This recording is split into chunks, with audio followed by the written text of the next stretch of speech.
Another, what I thought was a really important question that was asked in my tour was by a young man who had a hard time reading Quran. He said, I keep trying to read Quran and I don't read it that well. And this young man had a very sensitive personality. And one time he was listening to the radio somewhere in Pakistan or something, and he was listening to children recite Quran, right?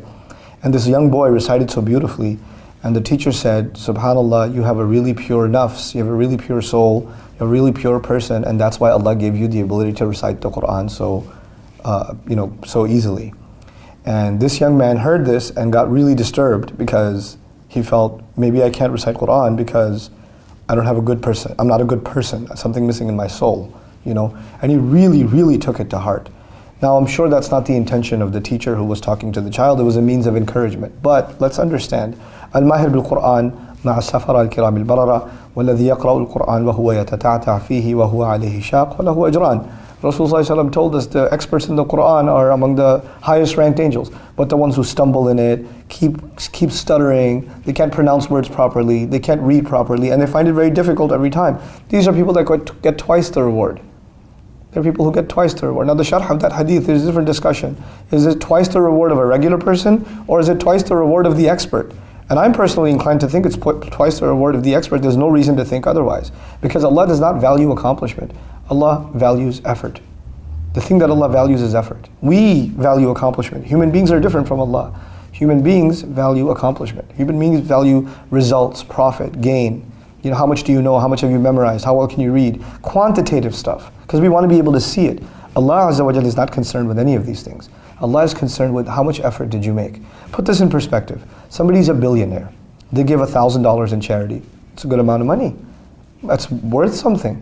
But you know what? Somebody has zero. They have nothing. And they give 50 cents. They only have $1 and they give 50 cents. That 50 cents is worth more to Allah than the $1,000 the billionaire gave. It's not about the quantity to Allah. It is about the quality. The same thing with the effort. You can't recite Quran. You're not a bad person. The fact that you're trying to recite the Quran, the fact that you're struggling through every single letter and going through it, that struggle Allah put you in. Had Allah wanted, He could have made it easier for you. Had Allah wanted, Musa alayhi salam would not have a stutter. Had Allah wanted, Fir'aun would never had a reason to say, وَلَا يَكَادُ يُبِينَ. He can't even talk clearly almost. People have disabilities or challenges or difficulties in life. Some people have a physical disability. Some people have, a psychological disability, a challenge in their lives. These challenges are actually given by Allah Azza wa Jal, and we don't know why. We know that that's not because Allah cursed them or they are lesser than us. Maybe that's the reason they're better than us. Maybe that those disabilities are actually maybe the reason they are far superior to what we will ever be, So we have to be mindful of the fact that our standards, thank Allah, our standards are not the same as Allah's standards. People put other people down. People look down on people that haven't accomplished. I keep telling my Arabic students, because Arabic class you judge by accomplishment, right? How do you score on the test? How well can you speak? How well can you read? How much do you understand grammar? I had this one student, man, this guy. You know what I like to say about him? I like to say Allah didn't create him for Arabic. That's what I like to say. Guy's a genius. He's so smart in his profession. He's so smart at work. He's so smart and anything he touches turns to gold. Guy's a genius. When it came to Arabic, homeboy could not get past a 30 on a test. Just couldn't do it.